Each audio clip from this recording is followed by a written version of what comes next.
അമ്മയും അമ്മയുടെ ഫാമിലിയും 1983 തൊട്ട് 1994 വരെ മസ്കറ്റിലാണ് താമസിച്ചിരുന്നത്. ആൻഡ് ഫ്രം 1988 ടു 1990 ആ 2 വർഷം അമ്മയുടെ 11th and 12th അമ്മ മസ്കറ്റിലാണ് പഠിച്ചത്. അപ്പം ഞാൻ ഒത്തിരി സ്റ്റോറീസ് കേട്ടിട്ടുണ്ട് അബൌട്ട് മസ്കറ്റ്, അവരുടെ വീട്, അവരുടെ സ്കൂള്, അവർ പോകുന്ന സ്ഥലങ്ങൾ, അവർ ചെയ്യുന്ന കാര്യങ്ങൾ. പക്ഷെ അന്ന് മസ്കറ്റ് ഇങ്ങനെ ഒരു ബേർഡ്സ് ഐ വ്യൂ പോലെ മേടുന്ന് കണ്ടപ്പോഴാണ് എനിക്കൊരു കാര്യം റിയലൈസ് ആയത്. I've never been to Muscat. ഇത്രയും കഥകൾ കേട്ടിട്ടുള്ള, എൻ്റെ മനസ്സിൽ ഞാനൊരു ഇമാജിനറി വിഷ്വൽ തന്നെ ഉണ്ടാക്കിയെടുത്തിട്ടുള്ള ഈ സ്ഥലം ഞാൻ ഇതുവരെ കണ്ടിട്ടില്ല. And that's when I thought that oh my God, I have to go to Muscat. അപ്പൂപ്പനും അമ്മയ്ക്കും ചിന്നമ്മയ്ക്കും വേണ്ടി ഈ ട്രിപ്പ് പ്ലാൻ ചെയ്യണം. ഇത്രയും വർഷങ്ങൾക്ക് ശേഷം അവർ താമസിച്ച ഒരു സ്ഥലത്ത്, അവർ താമസിച്ച ഒരു നാട്ടിൽ പോവുക, ആ സ്ഥലങ്ങളൊക്കെ കാണുക.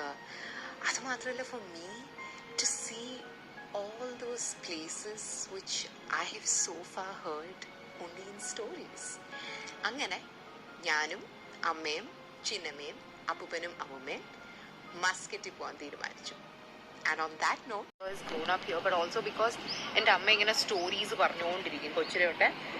എൻ്റെ അമ്മ ഒരു സ്റ്റോറി റിപ്പീറ്റ് ഒരു 50 പ്രാവശ്യം, ആക്ച്വലി നോട്ട് 50 പ്രാവശ്യം, ഒരു 500 പ്രാവശ്യം she'll tell the same story, because of which ആ സ്റ്റോറീസ് എല്ലാം നമ്മുടെ മൈൻഡിൽ ഇങ്ങനെ എൻഗ്രേവ് ആവും. ഓക്കെ, അപ്പം മസ്കറ്റിലെ കഥകളൊക്കെ she's told so much that we feel like I visualised all those stories with my own ഒരു this thing in my head. എൻ്റെ ഒരു വിഷ്വൽസ് വെച്ചിട്ട് ഞാൻ അത് മനസ്സിൽ ഇമാജിൻ ചെയ്തിട്ടുണ്ടപ്പോൾ ആ ഇമാജിൻ ചെയ്ത സ്ഥലങ്ങളൊക്കെ ഇങ്ങനെ കാണാൻ പറ്റുമ്പോൾ now I have an image.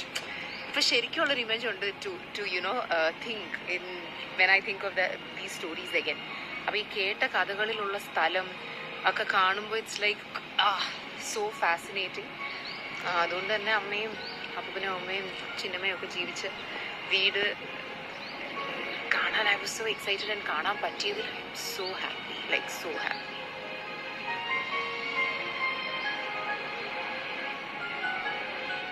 നമ്മൾ ഏറ്റവും ഹാപ്പി ആയിട്ട് ജീവിച്ചത് നിങ്ങളുടെ ലൈഫിന്റെ ഏറ്റവും ഹാപ്പിയസ്റ്റ് ചാപ്റ്റർ ഈ വീട്ടിലായിരുന്ന? ഏറ്റവും ഹാപ്പിയാണ്. ഞാൻ നിങ്ങളോട് ഒരു ക്വസ്റ്റ്യൻ ചോദിക്കട്ടെ. ഇപ്പൊ നിങ്ങൾക്ക് 4 പേർക്ക് നിങ്ങൾ ഈ വീട്ടിൽ താമസിച്ചപ്പോ ഉള്ള ഒരു ഏജ് ഗ്രൂപ്പിലേക്ക് മാറിയാൽ കൊള്ളാമെന്നുണ്ടോ? തീർച്ചയായിട്ടും ഉണ്ടോ?